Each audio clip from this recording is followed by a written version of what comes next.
Kalau ngomongin soal ufologi, yang namanya saksi mata itu akan lebih kredibel kalau misalkan disertai dengan bukti, mau itu berupa foto, video, atau audio recording. Kalau cuma berdasarkan testimoni doang, itu kan orang-orang biasanya meragukan. Nah, gimana jadinya kalau saksi mata yang menceritakan tentang kejadian yang dialaminya adalah seseorang yang bisa dipercaya atau kredibel, yang memang kesehariannya itu bekerja secara profesional. Ditambah lagi, dimana kalau dia bekerja di dalam kepemerintahan, yang notabene-nya orang-orang yang kerja di pemerintahan itu adalah orang-orang yang patut dipercayakan. Hari ini kita bakal ngebahas satu kasus yang terjadi di pangkalan nuklir, dimana kita tahu negara-negara maju itu pada nunjukin kehebatan mereka dengan meneliti nuklir dan developing nuclear weapons sebagai bukti kalau mereka ini adalah negara-negara yang powerful. Salah satunya adalah England. Selain insiden UFO ini terjadi di pangkalan nuklir, kali ini saksi matanya itu merupakan petinggi-petinggi dan anggota-anggota yang bekerja di sana nih. Flashback sekitar 45 tahun yang lalu, di Suffolk, England, itu ada hutan yang namanya Rendlesham Forest. Ini mungkin teman-teman tahu ya, kasus Rendlesham Forest ini merupakan salah satu kasus yang paling besar yang pernah terjadi karena melibatkan orang-orang yang kredibel ya di sana sebagai saksi matanya. Tepatnya di adjacent RAF Benwater Base. Ini tuh base nuklir terbesar di England. Kasus ini tuh nggak bisa dikategorikan sebagai kasus yang biasa karena saksi mata utamanya itu adalah commander dari base itu sendiri, yaitu Colonel Charles Hall. Dia menyelidiki dan mendatangi lokasi itu dan menjadi saksi mata utama pada malam hari di mana UFO ini mendarat di sekitar base mereka. Base ini tuh juga dikontrol oleh Amerika Serikat ya teman-teman. Pada malam sekitaran Desember di tahun 1980 itu ada UFO yang mendarat di sekitaran base adjacent Rendlesham Forest ini. Dan yang lebih mind blowing lagi itu UFO-nya ini nggak cuma mendarat satu kali, UFO ini mendarat 2 kali. Dia juga nggak cuma menjadi saksi mata, dia mencatat, merecord audio recording, dia juga membuat memo untuk dilaporkan ke atasannya dan diteruskan ke British Military Archive. Kejadian ini tuh nggak cuma disaksiin oleh Komandan Charles Hall ini, kejadian ini juga disaksiin oleh tim yang bertugas pada malam Desember 1980 ini. Selain itu, hal yang tak terbantahkan dari kasus ini adalah kredibilitas Commander Charles Hall ini, karena dia ini sebagai commander di nuclear base itu, jabatannya itu satu tingkat di bawah jenderal. Pada saat kejadian ini terjadi, hal ini tuh membuat khawatir para anggota yang ada di dalam base tersebut karena ada objek unidentified yang secara nature pergerakannya itu nggak masuk di akal, dan ini sangat membahayakan mereka karena mereka ini menyimpan military weapon, terutama nuclear weapon itu tadi. Kan jelas itu membahayakan ya, bisa jadi itu spy atau bisa jadi sebagai negara yang maju mereka khawatir kalau ini tuh adalah serangan. Tapi satu hal yang mereka tahu pasti, pergerakan benda ini tuh nggak seperti pergerakan teknologi yang dibuat oleh manusia pada saat itu. Sebagai commander, tugasnya Charles Hall ini untuk memastikan operasional di base militer ini tuh berjalan lancar, lalu semuanya itu bekerja secara proper, dan dia memastikan keamanan juga untuk anggota-anggota yang ada di sana. Dia juga menerima laporan-laporan yang diberikan oleh pasukannya di sana untuk dievaluasi setiap harinya. Charles Hall ini punya background di business management sebagai master ya. Terus dia juga punya background sebagai ekonomi dan chemistry degree-nya itu. Lalu dia juga pernah mengabdi di Air Force di Pentagon selama 18 tahun. Sebagai anggota militer, salah satu job desk-nya itu untuk mendatangi sersan yang ada di sekitaran military base itu. Sersan ini adalah polisi yang bertugas setiap hari untuk memberikan laporan, dan tugasnya Charles Hall ini untuk mengumpulkan laporan itu adakah keterkaitannya dengan military base. Jadi ketika dia berkunjung ke tempat Sersan ini, dia bertanya di pagi hari setelah kejadian malam pertama itu, si Sersan ini bilang kalau semalaman itu anggotanya ngejarin UFO. Nah, Charles Hall ini berpikir, wah interesting ya, UFO, beneran UFO. Coba deskripsiin deh gimana bentukan UFO ini. Sersannya ini bilang kalau dia nggak begitu tahu detailnya, tapi yang dia tahu kalau UFO-nya itu berbentuk cahaya. Nah, itu menjadi satu catatan ya untuk Charles Hall saat itu. Jadi dia balik lagi ke kantor, dia memeriksa apakah ada keterkaitannya nih dengan base. Data-data yang dibawanya ke kantor itu cuma jadi bahan jokes aja untuk dia dan teman-temannya gitu. Karena dia ini nggak terlalu percaya. Awalnya dia skeptis karena laporan seperti itu dia yakin pasti ada penjelasan secara ilmiahnya.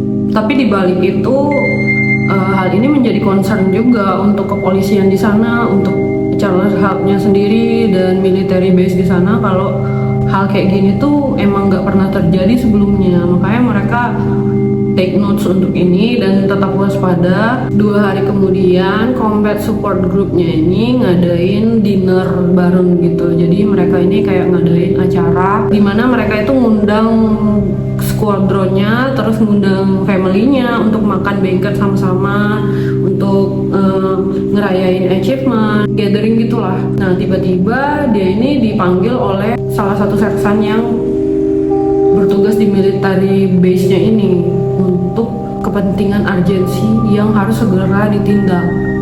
Tiba-tiba aja tuh. Jadi mereka ini mencari di gedung itu tempat private yang bisa ngobrol bareng gitu kan.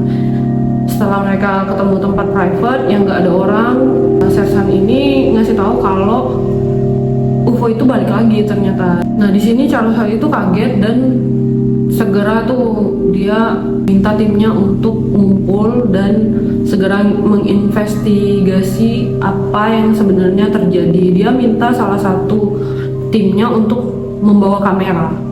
Charles saat ini tipe orang yang sangat sistematis ya. Dia selalu membawa audio recording kemana-mana. Untuk kerjaannya, untuk catatan pribadinya, dia selalu merecord apa yang ada di pikirannya. Apapun hal-hal yang penting lah yang dia ingin catat atau simpan. Jadi setelah dia nge-record, biasanya itu dikasih ke sekretari, terus untuk dicatat lagi sedetail itu nih Charles Hall ini orangnya.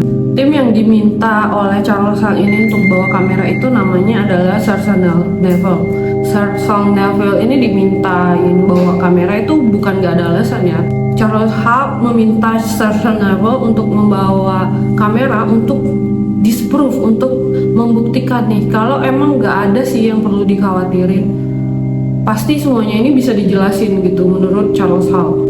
Pure skeptis sih dia nih sebenarnya awalnya, karena dia yakin dia pasti bisa menjelaskan cahaya apa ini yang mereka anggap sebagai UFO. Jadi di base mereka ini ada banyak gate kan, jadi si objek ini berada dekat dari East Gate. Mereka screening di mana nih objeknya.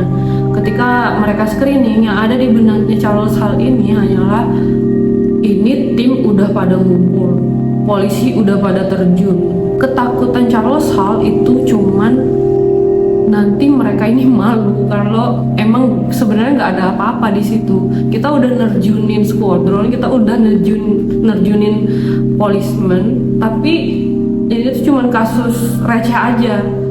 Ketika mereka nyampe ke site tempat UFO ini landed, mereka tuh melihat bekas marking atau indentation tekanan di mana bentuknya itu segitiga, dan mereka ngukur kalau sisi-sisinya itu sama persis ukurannya. Selain itu mereka juga mengukur radiasi di sana. Jadi ada semacam radiasi yang nggak biasa di situ. And we're now approaching what looks like a blasted or Struck up here around abrasion on the tree about 3.5 inches in diameter, 3.5 feet off the ground. One of these trees is faced into the plants, what we assume is a landing site, all having abrasion facing in the same direction towards the center. We are getting an indication of a heat source coming out of that center spot.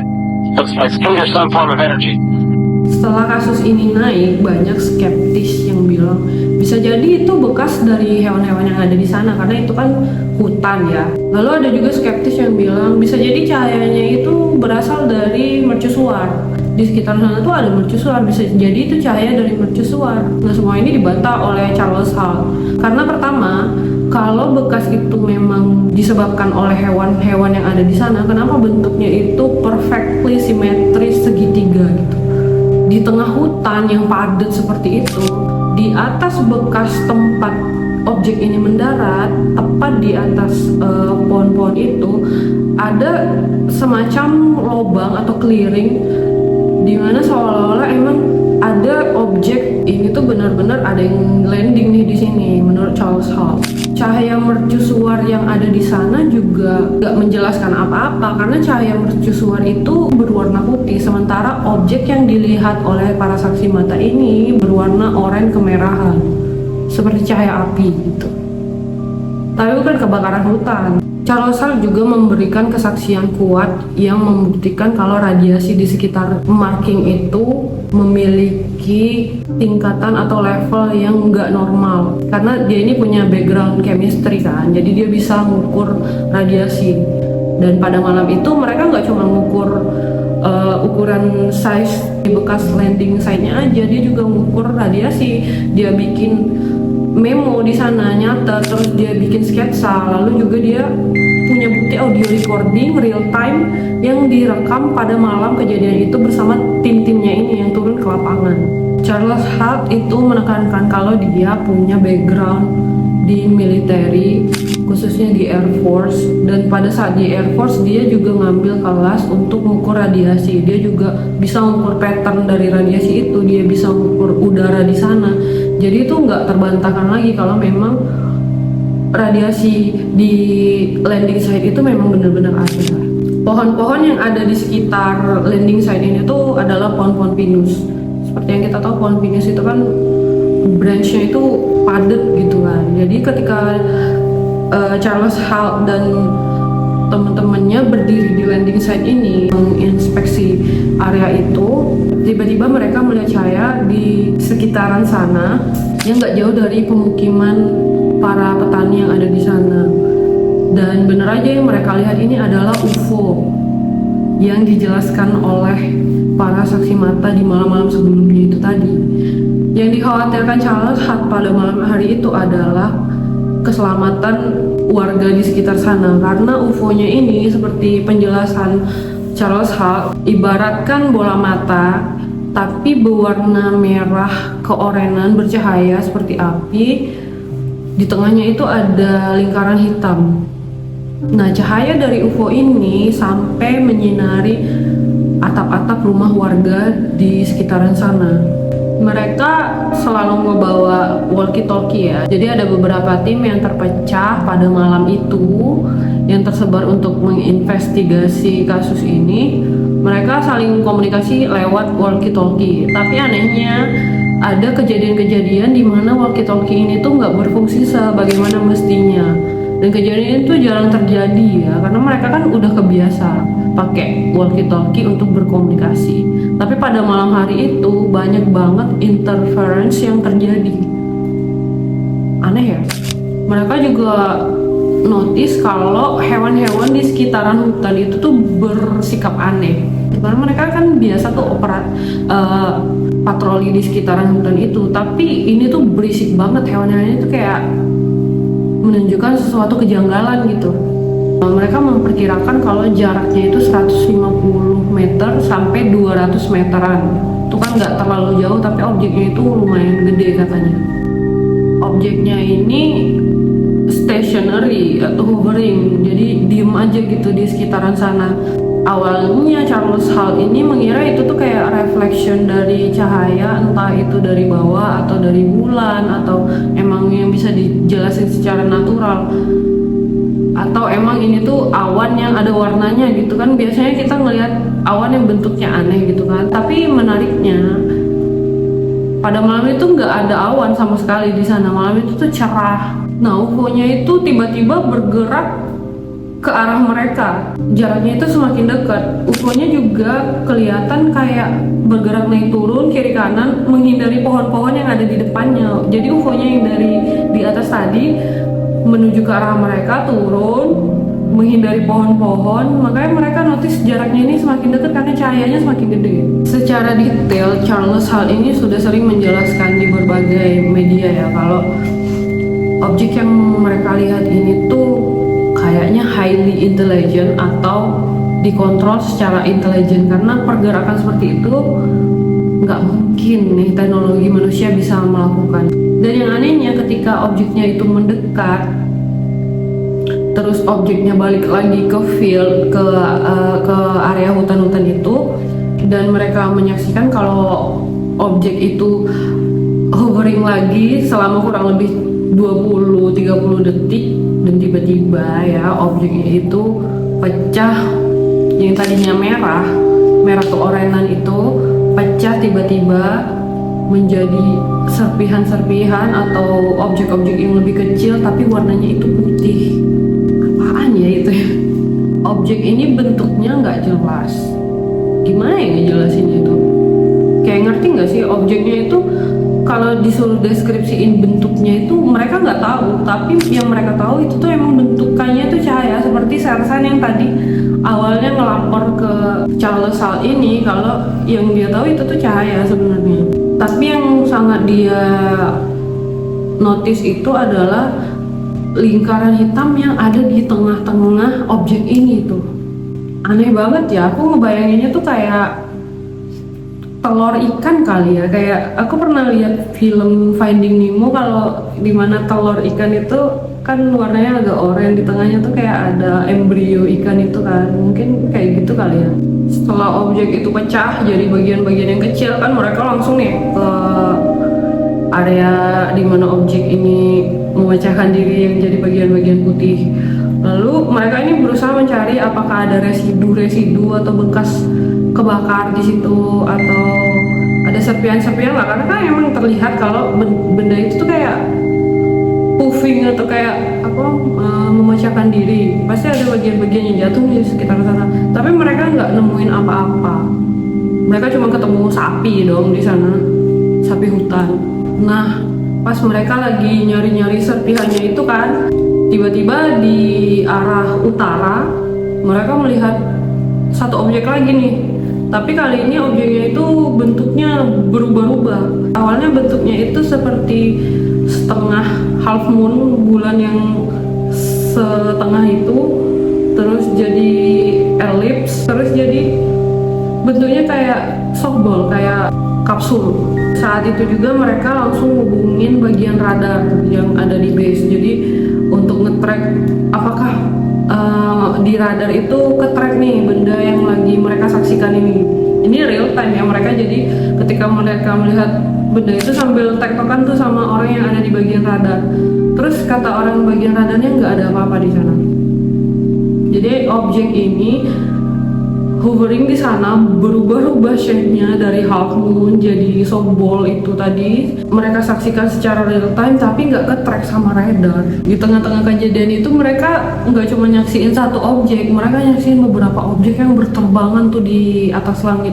Jadi objek ini terbangnya itu high speed, terus belok secara tajam yang nggak mungkin tuh kayak pesawat atau satelit atau benda-benda lainnya seperti meteor yang menyebabkan benda-benda itu tuh terbang seperti dikontrol oleh sesuatu, tapi speednya itu nggak masuk di akal. Nah, salah satu benda ini, karena banyak ya benda-bendanya, salah satu benda ini terbang ke atas mereka, tiba-tiba berhenti, lalu tiba-tiba di sebelah mereka itu ada cahaya yang turun dari atas langit yang disebabkan oleh benda ini. Yang dijelaskan oleh Charles Hall bahwa cahayanya ini tuh kayak lampu sorot yang nyorot ke sebelah mereka gitu, bukan kayak cahaya dari dari lampu biasa, kayak lampu sorot. Dia juga ngejelasin kalau cahayanya itu mungkin kalau di deskripsinya itu seperti cahaya laser, karena pada saat itu 1980-an mereka belum bisa mendeskripsikan cahayanya itu. Jadi kalau zaman dulu mereka belum mengerti laser, karena tim mereka ini kan tersebar di beberapa bagian pada malam hari itu. Jadi mereka saling tektokan dari walkie-talkie. Kadang walkie-talkie-nya bekerja, kadang enggak. Jadi pada poin ini mereka saling tektokan. Wah, ini ada objek yang nyorotin cahaya ke kami.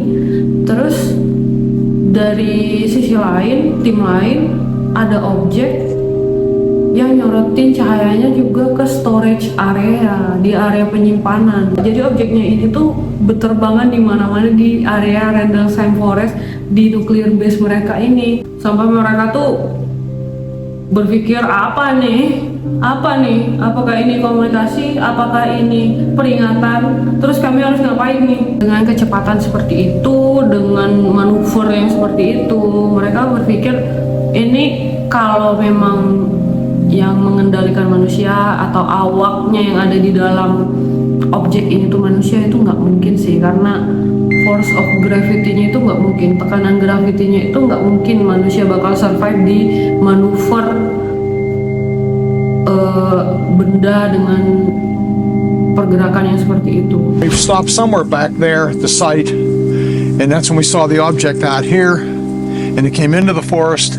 It went through the trees, bobbing up and down, traveling primarily in a horizontal plane, but it would go up and down a bit.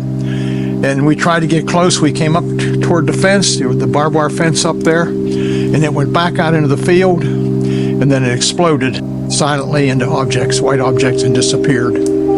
So we went out into the field looking for any residue, because it was dripping something that looked like molten metal, where sparks were coming off it. We found no evidence. That's when we saw the objects in the sky to the north, and then later the ones to the south that sent down a beam. Timnya Charles Hall malam itu ada 5 orang yang jadi saksi mata, yang benar-benar melihat apa yang dia lihat juga. Belum lagi tim-tim lain kan. Dia memperkirakan ada 30 sampai 40 orang yang menyaksikan kejadian itu pada malam hari di Desember 1980 itu. Kebayang gak sih? Satu squadron heboh, hebring, lagi ngejagain nuclear base, ada objek asing yang membahayakan. Pasti kan hektik banget kan situasinya pada malam itu, dan secara bersamaan mereka tektokan di saat-saat chaos seperti itu. Nggak kebayang sih. Jadi Charles Hall ini menyimpulkan kalau yang mereka lihat pada malam itu adalah intelligent being atau control teknologi. Menurut dia, general public itu, masyarakat umum itu harus tahu kalau fenomena ini tuh beneran nyata, bahkan terjadi di nuclear base. Bagaimana mungkin benda-benda ini itu nggak ke-track di radar? Yang ditekankan oleh Charles Hall ini adalah general public itu harus tahu kalau memang ini tuh bukan cerita yang dibuat-buat, bahkan ini terjadi di nuclear base kan. Dan dia pengen pemerintah itu nggak menyembunyikan atau menutup-nutupi hal ini, kasus-kasus seperti ini, supaya kita itu open-minded dan menerima kemungkinan kalau memang ada another life form yang lebih intelijen daripada manusia yang hidup berdampingan dengan kita di sini. Nah, di kasus ini tuh ternyata nggak cuma Charles Hall aja kan yang jadi saksi matanya, ada juga saksi mata yang ngomong secara publik kejadian di malam yang sama, tapi efeknya dan posisinya itu berbeda dengan Charles Hall ini. Dan mungkin itu bakal kita bahas di video yang lain ya. Interference-nya ini nggak cuma terjadi di walkie-talkie, nggak cuma terjadi di radar operation. Jadi ketika radar itu nge-track objek-objek ini nggak ke-track kan. Lalu juga kamera ketika ingin nge-shoot UFO-UFO ini tuh nggak bekerja. Terus lampu-lampu di base itu keganggu juga, ada yang mati, ada yang hidup. Tapi anehnya di audio recording si Charles Hart ini itu sama sekali nggak ngaruh. Nah anehnya satu-satunya elektronik yang nggak keganggu pada malam itu yang dibawa oleh tim Charles Hart ini adalah audio recording yang selalu dibawa oleh Charles Hart ini, karena audio recordingnya ini nge-record setiap percakapan mereka di malam mereka menginvestigasi objek-objek ini. Audio recordingnya itu juga udah pernah ditranskrip sama peneliti-peneliti. Percakapannya itu dianalisa satu persatu, kata demi kata, dan ya itu menjadi buktinya Charles Hart untuk yang awalnya dia ingin disprove malah jadi bukti gitu loh. How am I ever going to explain this? Nobody will believe this. I certainly had the feeling, how did I get involved in this? Why did I get involved in this? I wish I hadn't come out here. And I was baffled. I would like answers. Nah itulah kisahnya Charles Hart yang menjadi saksi first hand ya. Witness ini menarik sekali ya, karena mereka nyaksiin secara langsung. Dan di sini tuh yang nyaksiin 30-40 orang, dan timnya Charles Hart ini 5 orang yang benar-benar nyaksiin apa yang dia lihat dengan mata kepalanya pada malam hari itu. Nah itu tadi kasus Randall Sam Forrest yang luar biasa banget. Banyak banget kejadian-kejadian yang di luar nalar yang dialami oleh saksi-saksi mata di sana. Satu squadron ngerasain chaosnya malam itu. Ini kan satu squadron orang-orang kredibel dengan alat bukti. Gimana kalau next time kita bahas soal kasus UFO yang terjadi di Indonesia yang juga dialami oleh orang-orang kredibel. Next time kita bahas yang itu. Oke segitu dulu videonya, bye.